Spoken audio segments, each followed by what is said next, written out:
So now we're going to look at another really common response from our partner on bottom, which is to throw over a lasso. That was way better than before. Okay, so when my partner throws the lasso in, this is a really great response for the person on bottom. This is usually paired with a reverse de la Riva as well. And now you can see he's got 2 distance managing hooks that he can extend me away with, okay, to get my distance, and then he can recover this bottom leg.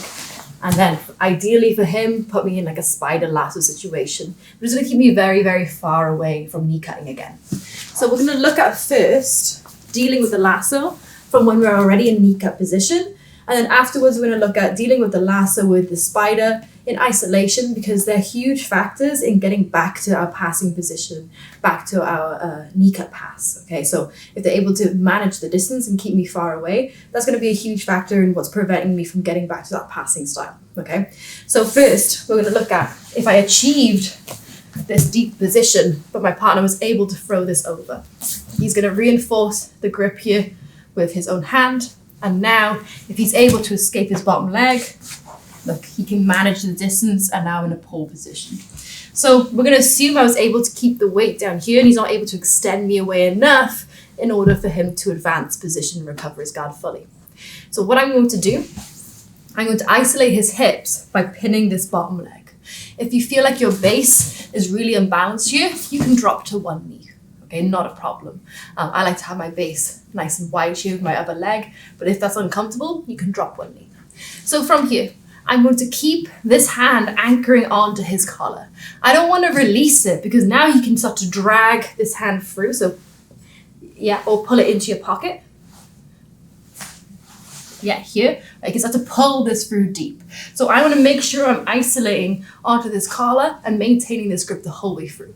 Now with my other hand, okay, I'm going to reach back and pin this leg, and it's okay for me to do so because look, I'm going to push backwards. So I don't have to worry about him pulling me forward with this collar grip because his own leg is blocking that, okay? So I'm going to pin his bottom leg to keep his hips facing me, and then I'm going to look to unravel this lasso. So as I'm here controlling his bottom leg at the knee, I'm going to step up onto my feet and I'm going to start to go backwards. So whenever I want to weaken the lasso here or weaken whatever guard he has in play, rather than driving forward and loading it up and making it stronger, I'm going to go backwards first. And now I can start to unravel the position to get on the inside.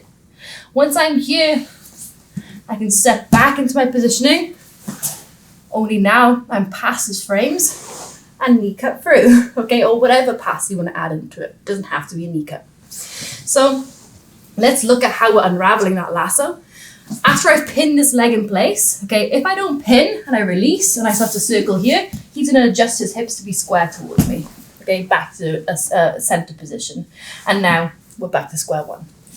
Okay, so that's why I want to really make sure I'm pinning his hip to the mat so that when I circle here, he can't turn his hips to face me. A few things I need to be mindful with this grip. Okay, if I'm here and I'm not careful, he can reach, pull my elbow through, and look to attack my arm. So bear in mind, when I'm pinning here, that is a vulnerability, okay? So some ways you can lessen that.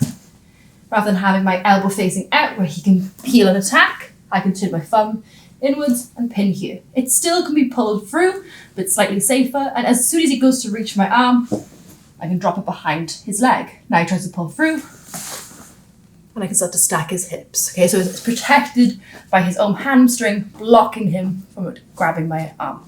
So when I'm here pinning, look, I see him reach.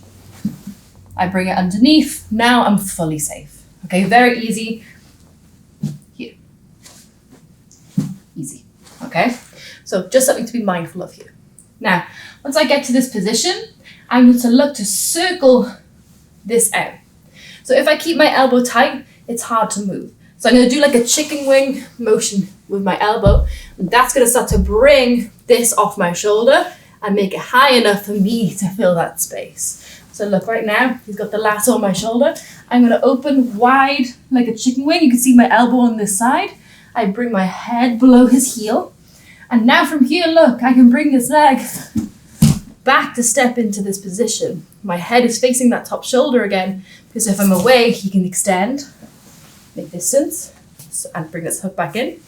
So I'm going to keep leaning up here, and that makes it very hard for him to recover the lasso back over my shoulder because I'm already facing too tight into him. He has to be super hyper flexible or even grip his heel and bring it ahead of me in order to do that. Okay, so it should be much less achievable for him on bottom. So we're here.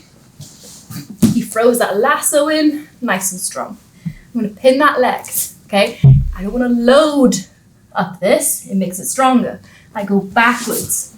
When I go backwards, look how a little bit of space becomes between his heel here and my shoulder. Okay, so if I'm here, look, I'm closing it, making it flush. If I'm driving in, I can't open it out. I'm actually filling the space myself and making it harder. So I'm going to go backwards, refill the space. Now I can re-enter the position and cut through. Nice and easy. So before we move on, another thing that will probably happen when I start to circle the lasso on that side. So I'm here, he brings us in, I circle to this side. When I circle to this side, you can see I'm offering up my leg. I like doing this because one, it helps me unravel here and like keeps my elbow safe. If I feel like he's trying to pull this arm or do something with it, I can connect my elbow and my knee and keep it very safe. What he will probably do here is if he's a lasso player, he's probably very good at De La Riva as well. They usually go hand in hand really well from here. So he may throw this in as a De La Riva hook. If this happens, we're back to that square one and we can re-enter at headquarters from here.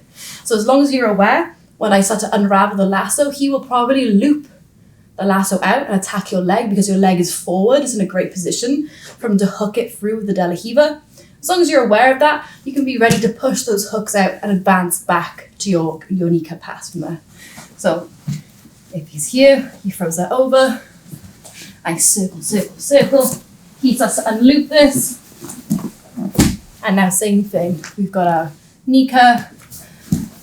We also have that smash on the other side too. So another position where that can loop into as well.